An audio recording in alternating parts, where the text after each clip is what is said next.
This is the outside of the Elddis Majestic 285. As I move along, I will firstly come to the vents for the Dometic fridge. Do make sure that nothing is obstructing them and try to avoid spraying water at them when washing the motorhome. As this is a fully winterized van, it is supplied with fridge winter covers.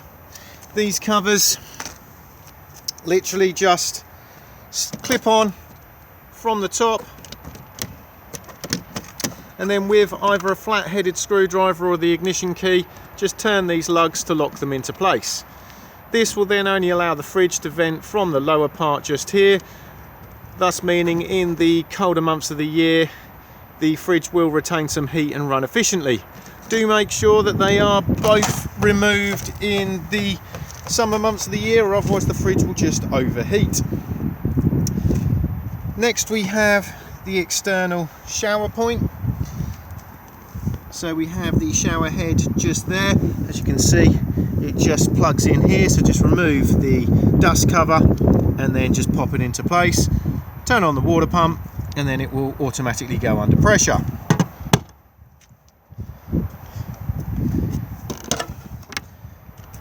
Mains hookup connection just here. And then we have the fresh water tank fill just here. So as you can see, the cap can be locked. Just pop your hose pipe in to fill up the fresh tank.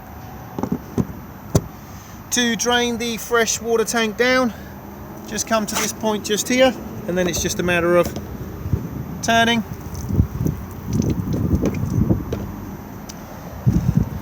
Flue for the Aldi boiler just here. We do not really need to do anything with this, but just make sure that nothing is obstructing it.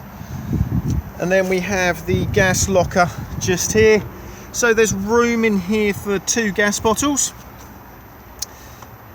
The trimmer regulator just sits here, and then the hose comes off the regulator and screws into the propane bottle and is tightened with a gas spanner just here.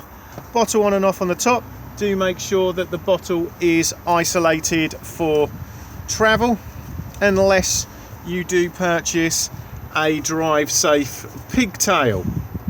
You can use one of those particular drive safe pigtails in conjunction with this drive safe regulator.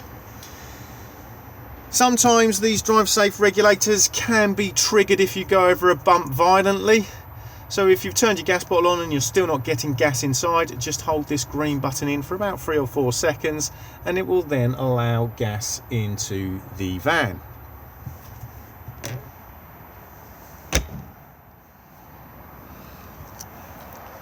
As I now come round to the rear, we have the Fiamma bike rack. So just grab hold of the rails and pull, and they will then drop down. Pop the bikes onto the rails and then attach these through the wheels. They do slide around depending on the size of the bike, and then just attach the arms to the frames. Directly beneath that we have the location of the cassette toilet. So to remove the cassette, just lift up on the lever and pull towards you. Before use, remove the cap and add your toilet chemical with a small amount of water. This is also where it empties from. Just remember that when you are emptying it, to also hold this button down at the same time to release the vacuum inside. It's also advisable to keep this seal lubricated. Thetford do their own seal lubricant, but any silicone based lubricant is fine. And by turning this part here allows access inside the cassette for additional cleaning. All of these cassettes now are on wheels with extendable handles.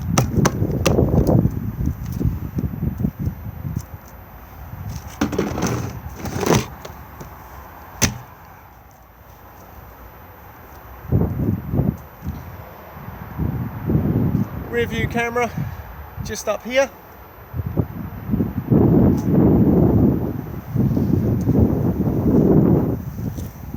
And then we have the spare wheel just here. So in the jack and wheel brace kit there is a bar that just locates here where my finger is. Attach the brace to it and then wind it down. Grey water drain just here, so anything that goes down your plug holes goes into the holding tank just there and then drains off at this point. Access underneath the rear bed.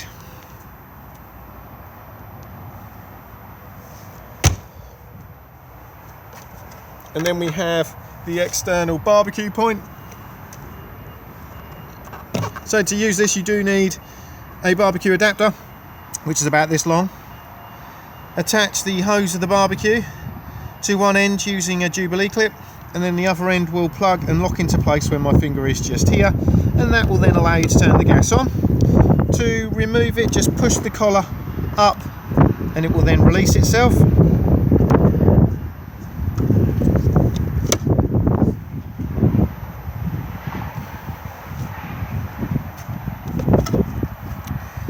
External TV or satellite point just here.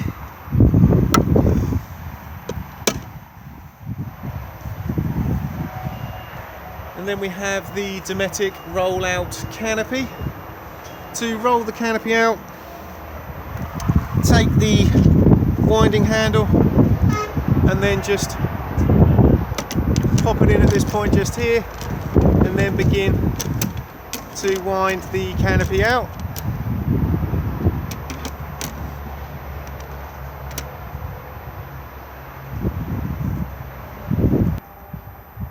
As you can now see, I've wound the canopy out a short distance. I always prefer to do this and then lower the legs to give the canopy some support, and you're then not putting too much stress on the side of the motorhome.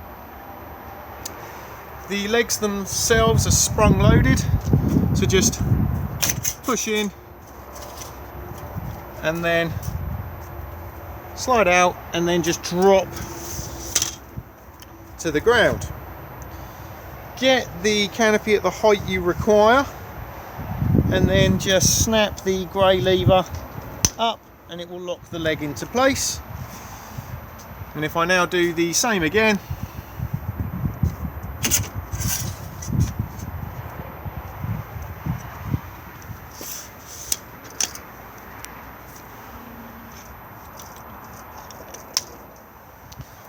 and now the canopy is supported, I can continue to wind it out, walking the legs as I go. As you can now see, I've fully wound the canopy out and it comes out a very long way.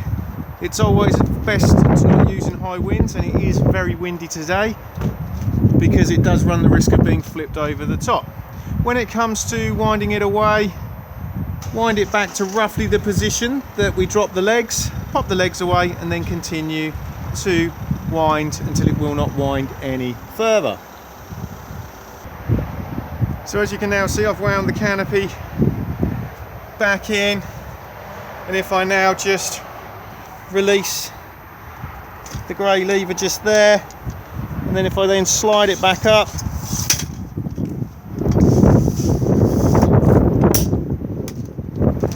and then all we're doing is just popping it back so it just slides back into this point just here. And then if I do the same again on the other,